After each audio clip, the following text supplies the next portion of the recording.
मित्रहो नमस्कार। मी सतीश नाडगवडा आपल्या आम्ही शिक्षकेतर या यूट्यूब चॅनलवर आपल्या सगळ्यांचं मनपूर्वक स्वागत करतो।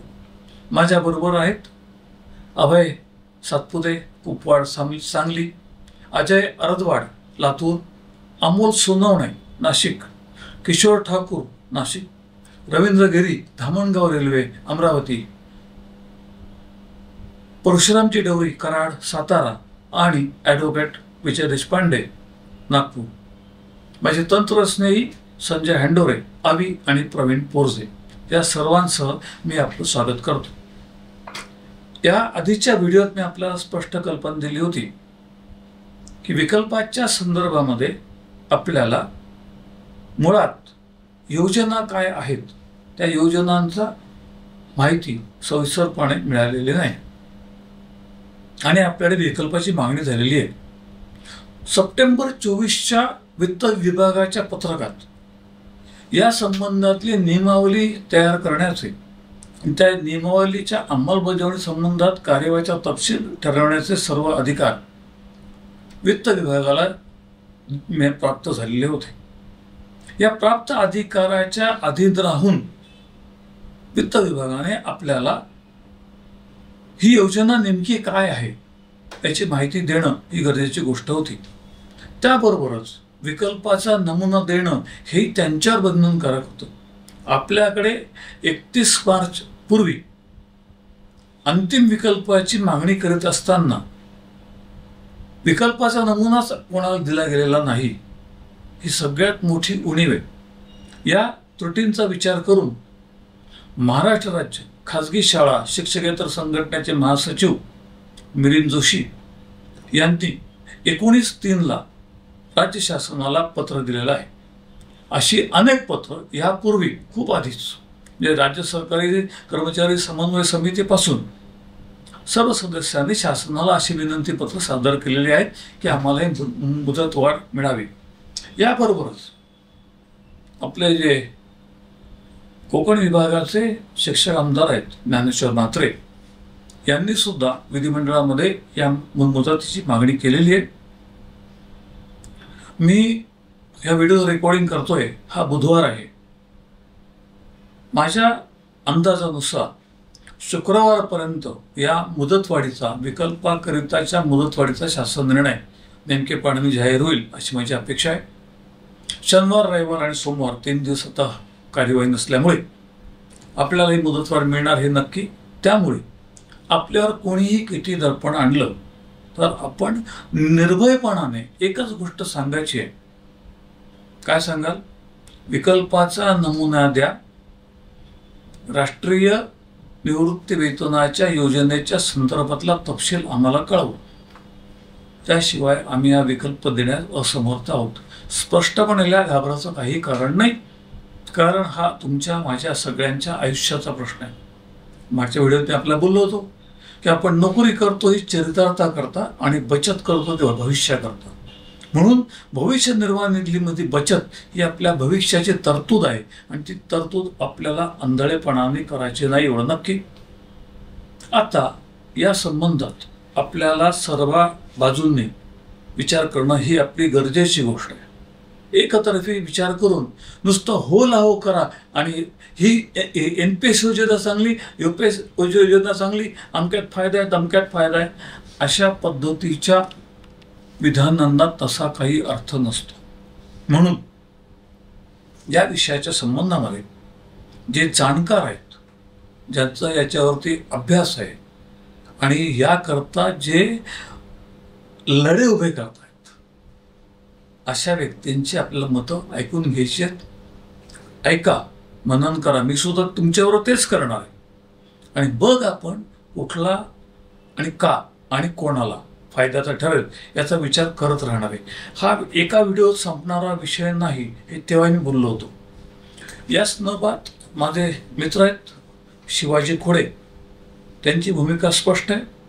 अर्थात त्यांनी याचे व्हिडिओ प्रसिद्ध केले, ते व्हिडिओ मी यासोबत आपल्याला जोडून देतोय आणि त्यापैकी काही व्हिडिओची खाली मी आपल्याला लिंक देणार आहे, म्हणजे आपल्याला ही पूर्ण सगळ्या योजनांचा तपशील त्यामध्ये आपल्याला कुठे धोका होऊ शकतो अशा पद्धतीची त्यांची मतं त्यांनी मांडलेली, त्यांच्या मतांचं स्वातंत्र्य त्यांना आहेच. आपल्याला त्यांच्याकडनं मिळणारी माहिती महत्वाची आहे. ती माहिती ऐका, मनन करा. त्या संबंधात आपल्याला जे जे मुद्दे लक्षात येतील ते लक्षात घ्या, ते नमूद करा. वाटल्यास कमेंटमध्ये कळवा, किंवा आपल्या व्हिडिओच्या खाली आपण सगळ्यांचे संपर्क आणि संदर्भ क्रमांक, मोबाईल क्रमांक देत असतो. त्यांच्याशी आपण संपर्क करू शकता. त्याबरोबरच शिवाजीराव खुडे यांचे जे व्हिडिओ आहेत त्याला आपण कमेंट केली आणि त्यांच्याकडे माहिती मागितली तर तेही अत्यंत फ्रेंडली आहेत आणि तेही आपल्याला आपल्या प्रश्नांची मनमोकळी उत्तर कायद्यानुसार देतील. त्यांची वैयक्तिक मतं आपल्याला ऐकायला आनंद होईल. आपण ते जरूर ऐकूयात. मी त्यांचा व्हिडिओ सुरू करण्यापूर्वीच त्यांनी हे व्हिडिओ आपल्यासमोर आपल्या माध्यमातून, म्हणजे आम्ही शिक्षक येतात या माध्यमातून सादर करण्याची परवानगी दिली. याबद्दल त्यांना मनपूर्वक धन्यवाद देतो. आणि आपण त्यांच्या व्हिडिओचं आधी ऐकूया, श्रवण करूया, मनन करू, चिंतन करू आणि आपल्याला जे मुद्दे लक्षात येतील त्या बाजूला नमूद करून ठेवू. लवकरच आपण या सगळ्याचा परामर्श घेणार आहोत. हा सतत चालणारा फार मोठ्या कालावधीचा विषय असणारी ही बाब मात्र लक्षात ठेवा. आणि या संबंधातल्या नाही अशा सर्वच व्हिडिओला आपण लाईक करा, शेअर करा आणि सबस्क्राईब करा एवढी विनंती करतो. महाराष्ट्रातील सर्व कर्मचाऱ्यांना नमस्कार. आपले पुन्हा एकदा स्वागत आहे. आपण सध्या केंद्र सरकारने लागू केलेली UPS योजना आणि त्या UPS योजनेचे जे की 24 ऑगस्ट 2024ला केंद्रीय मंत्रिमंडळाच्या बैठकीनंतर मंजुरी मिळून त्याची प्रत्यक्षात पत्रकार परिषदेमध्ये घोषणा करण्यात आली आणि त्यानंतर मागील 25 जानेवारी 2025 रोजी या UPS योजनेची अधिसूचना राजपत्र निर्गमित करण्यात आलं आणि त्यानंतरची त्या योजनेमध्ये प्रत्यक्षात राजपत्र आणि घोषणा करण्यावेळेची परिस्थिती यामधला फरक आणि राजपत्रामध्ये जी काही अस्पष्टता होती, काही बाबीबाबत चलाखी करण्यात आलेली आहे. या सर्वातून कर्मचाऱ्याची एक प्रकारे फसवणूक कशी होत आहे याविषयीची माहिती आपण घेत आहोत. यामध्ये भाग 1 मध्ये आपण सविस्तर अशी फसवणुकीतील काही मुद्दे पाहिले होते आणि भाग 2 मध्ये उर्वरित बाबी पाहिल्या होत्या. आता त्यातील काही बाबी राहिलेल्या आहेत ते आपण या भाग 3 मध्ये पाहणार आहोत. आपण जे काही आतापर्यंत भाग 1 आणि भाग 2 मध्ये UPS मध्ये कर्मचाऱ्यांचे कशा पद्धतीने डायरेक्ट इनडायरेक्ट चलाखी करून किंवा राजपत्रामध्ये स्पष्टता न दिल्यामुळे जे काही शंका आपल्या कर्मचाऱ्यांच्या मध्ये निर्माण झाली आणि त्यातून कर्मचाऱ्याची फसवणूक होते ही जी काही आपली भावना निर्माण झाली, यातील पुढचा मुद्दा आपण पाहणार आहोत. तो मुद्दा असा आहे की केंद्र सरकारचं म्हणणं आहे UPS मध्ये आम्ही कर्मचाऱ्याचं केवळ 10% अंशदान घेत आहोत आणि शासन त्यावरती 18.5% अंशदान देऊन कॉर्पस तयार करून कर्मचाऱ्याला ॲश्युअर्ड पेआउट किंवा assured family payout with DR देणार आहोत. तर येथे प्रत्यक्षात केंद्र सरकार 10%च अंशदान कर्मचाऱ्याचे घेते असं जर म्हणत असली तरी माझ्यासारख्याचं एका दृष्टीने असं म्हणणं येतंय की शासन या ठिकाणी कर्मचाऱ्याची थोडी फसवणूक करत आहे. शासन कर्मचाऱ्याचं 10% अंशदान घेत नाहीये, तर कर्मचाऱ्याच्या एकूण वेतनातून शासन 10.5% ते 13% पर्यंतचं अंशदान केंद्र सरकार कर्मचाऱ्याकडून घेते. आता त्याचं स्पष्टीकरण पाहायचं म्हटलं तर असं आपल्या सर्वांना माहिती आहे की कर्मचाऱ्याला जे काही वेतन मिळतं त्या वेतनावर त्याच्या वेतन प्रमाणामध्ये शासन त्याच्यावरून इन्कम टॅक्स घेतं. मग हा इन्कम टॅक्स घेत असताना पूर्वीचा म्हणजे 25-26 साठी केंद्र सरकारने जो आता फेब्रुवारीमध्ये स्लॅब आणलाय तो सोडून दिला आणि 24-25 पर्यंतचा जरी स्लॅब पाहिला किंवा आताचा नवीनचा 25-26 चाही पाहिला तरी कर्मचाऱ्याच्या वेतनावरती इन्कम टॅक्स शासन घेते आणि त्यासाठी कर्मचाऱ्याचं एकूण जे काही 100 रुपये त्याला वेतन येते ते पूर्ण पकडलं जातं. आता UPS मध्ये जर शासन कर्मचाऱ्याचं 10% अंशदान जे होणार आहे ते कपात झालेल्या अंशदानाचं जी काही गुंतवणूक होऊन रक्कम होणार आहे ती केंद्र सरकार जर स्वतःकडे घेणार असेल तर प्रत्यक्षात कर्मचाऱ्याला 90% वेतन त्याच्या हातात येत आहे. मग आता 90% वेतन हातात येत आहे, 10% युपीएस योजनेच्या अंशदानापोटी कपात होऊन जाणार असेल आणि ते जर केंद्र सरकारच्याच हाती जाणार असेल तर प्रत्यक्षात कर्मचाऱ्याला 90% जे वेतन मिळतंय तीच रक्कम त्याच्या इन्कम टॅक्ससाठी धरणं गरजेचं आहे. आणि जर 100% त्याला दिलं जाणारं वेतन हे इन्कम टॅक्स मध्ये धरलं जाणार असेल तर कपात झालेलं 10% जे अंशदान आहे त्याच्यावर ज्या त्या स्लॅबनुसार, म्हणजे आपल्याला माहिती आहे की 5% इन्कम टॅक्स आहे काही स्लॅबसाठी 10% आहे, उर्वरित स्लॅबसाठी 15% आहे, नंतर 20% आहे. मला याची कल्पना आहे की क आणि ड या संवर्गामध्ये येणाऱ्या कर्मचाऱ्याचं वेतन हे साधारण 15-20 लाखाच्या दरम्यान जात असेल. मग आता त्या कर्मचाऱ्यांचा जर विचार केला तर ते कर्मचारी 15 ते 20% इन्कम टॅक्सच्या स्लॅबमध्ये येतात. मग 10%वर अंशदान जर युपीएस साठी जर जाणार असेल आणि ते केंद्र सरकार स्वतःकडे घेणार असेल तर त्या 10%वर देखील होणाऱ्या कपातीवर इकडं 15%, 10%च्या प्रमाणात पाहिलं तर 1.5% कर्मचाऱ्याला इन्कम टॅक्स पोटी भरावे लागतात.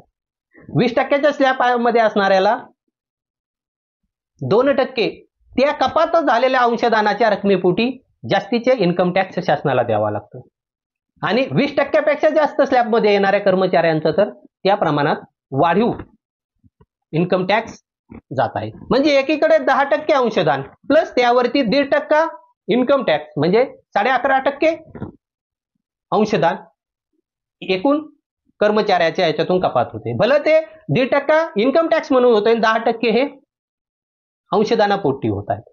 मग आता प्रत्यक्षात जर पाहिलं तर कर्मचाऱ्याच्या महिन्याचा असेल किंवा वर्षाचा विचार केला तरी वेतनातून जे वेतन अंशदानामध्ये कपात होते, जे वेतन कर्मचाऱ्याच्या स्वतःच्या उपजीविकेसाठी वापरण्यात येत नाही त्याच्यावर देखील जर कर्मचाऱ्याला टॅक्स भरावा लागत असेल तर माझ्यासारख्याचं म्हणणं येतं युपीएस योजनेअंतर्गत कर्मचारी हा 10% अंशदान न देता तो कर्मचारी 10.5% ते 14% एवढं अंशदान त्याच्या वेतनानुसार इन्कम टॅक्सच्या स्लॅबनुसार कर्मचारी शासनाला देतोय. म्हणून या ठिकाणी देखील कर्मचाऱ्याची एक प्रकारे ही फसवणूक होते.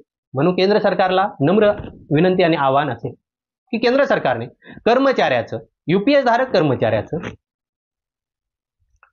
जे अंशदान रक्कम कपात होते ती रक्कम इन्कम टॅक्सला वेतनामध्ये धरू नये एवढा बदल केंद्र सरकारने करणं गरजेचं आहे. नसता कर्मचाऱ्याची ही अशा पद्धतीने वेगळी पिळवणूक आणि फसवणूक ही होतच राहील. आता पुढचा मुद्दा हा येतोय की ज्यावेळेस 24 ऑगस्ट 2024 रोजी माननीय अश्विनी वैष्णवजी यांनी पत्रकार परिषद घेतली होती आणि त्यानंतर त्यावेळेचे वित्त सचिव माननीय टी.व्ही. सोमनाथन साहेब यांनी एका पत्रकाराच्या प्रश्नाला उत्तर देताना सांगितलं होतं की आम्ही ओपीएस योजनेतील सर्व सुरक्षितता आणि एनपीएस योजनेतील कॉन्ट्रीब्युशन म्हणजे ज्याला अंशदान म्हणू ह्या दोन्हीचा समन्वय करून ही योजना आणू पाहतोय.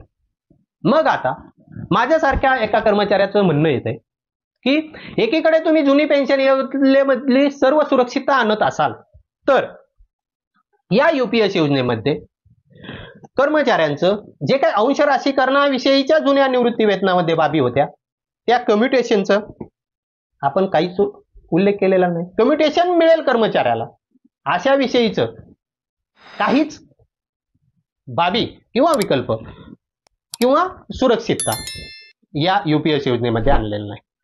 दुसरी अतिशय महत्वाची बाब आणखी एक आहे की एकीकडे तुम्ही डीएच्या प्रमाणात डीआरएस दिलाय आणि कर्मचाऱ्याला महागाई वाढीचा जो काय फटका बसणार आहे, जो एनपीएस मध्ये खूप मोठा तोटा आहे, तो या ठिकाणी भरून काढण्याविषयीच्या बाबी आणल्यात. परंतु प्रत्येक 10 वर्षांनी याच कर्मचाऱ्याला जो वेतन आयोग लागणार आहे त्या वेतन आयोगानुसार त्याची पेन्शन ज्या प्रमाणात वाढणार आहे तसं इकडे ॲश्युअर्ड पेआउट मध्ये आपण काय करणार आहात, वेतन आयोगाबाबतचं धोरण काय आहे, कोणतंही स्पष्टीकरण अद्याप दिलेलं नाही.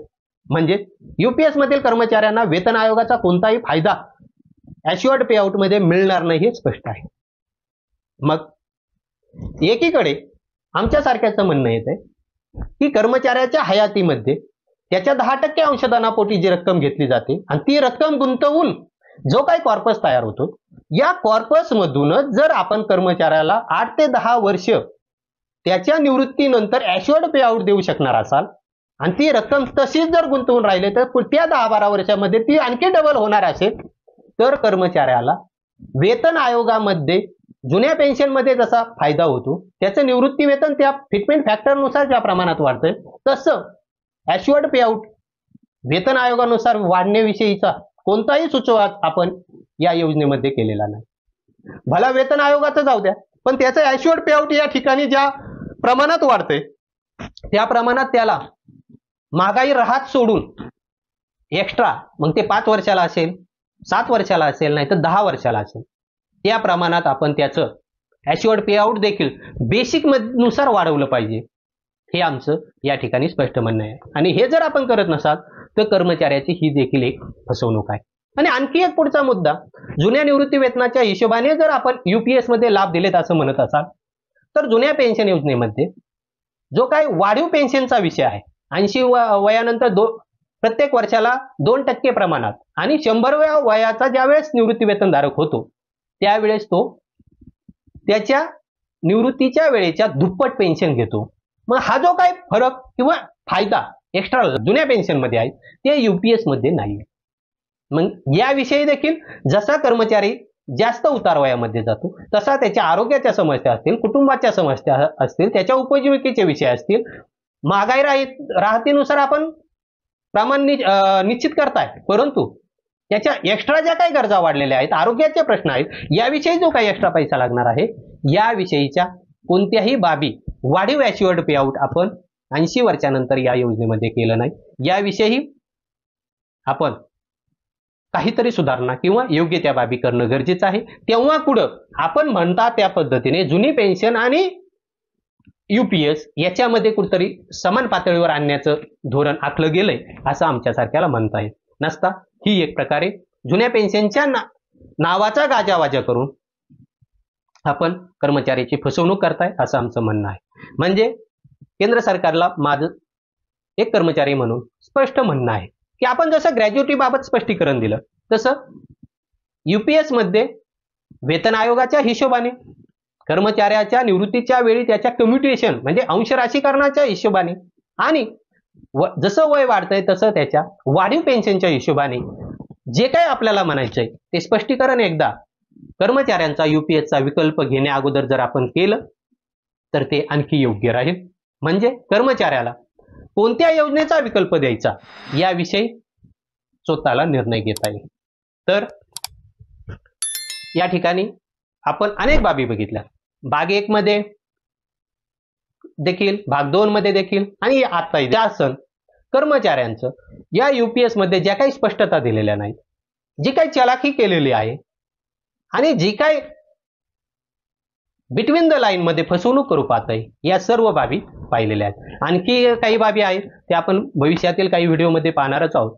परंतु महाराष्ट्रातील कर्मचाऱ्यांना माझं स्पष्ट म्हणणं आहे, मागचा व्हिडिओ मी कोणता झेंडा घेऊ हाती या हिशोबाने बनवला, त्याला उत्तम असा प्रतिसाद राज्यातील सर्व कर्मचाऱ्यांनी दिला.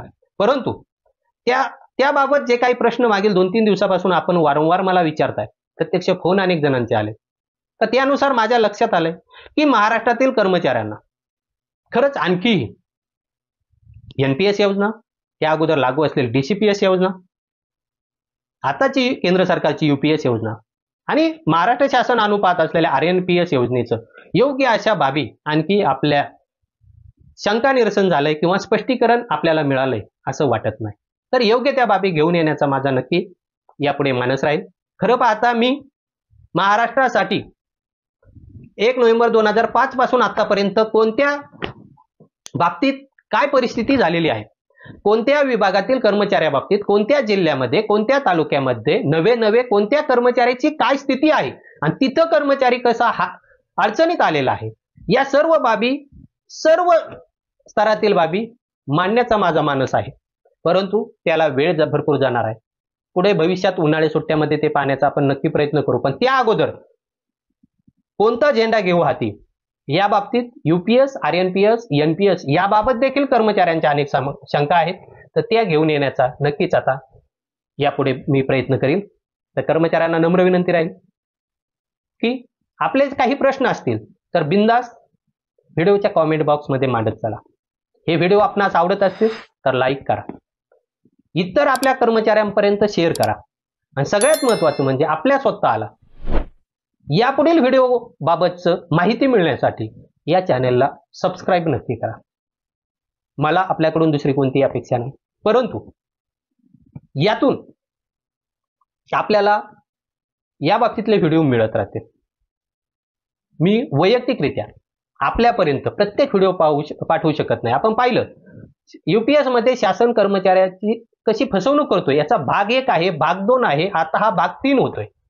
परंतु यातील तिन्ही व्हिडिओ जर आपल्यासारख्याच्या पाण्यात आले तरच सर्व बाबी आपल्याला समजतील. अशा प्रत्येक भागाची प्रत्येक लिंक मी आपल्यापर्यंत नाही पोहोच करू शकत. म्हणून जर आम्ही आपल्यापर्यंत एवढी माहिती पाठवण्याचा प्रयत्न करत असू, आपणास देण्याचा प्रामाणिक प्रयत्न करत असू, तर आपण पुढील व्हिडिओ आपल्यापर्यंत पोहोचण्यासाठी चॅनलला सबस्क्राईब करावं, आवडल्यास लाईक करावं, आणि आपल्या कोणत्याही प्रकारचे प्रश्न असू द्या ते कॉमेंट बॉक्समध्ये नक्की मांडा.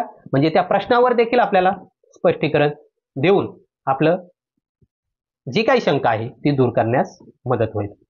आज या ठिकाणी थांबू, पुन्हा भेटूया पुढील नवीन व्हिडिओमध्ये. धन्यवाद.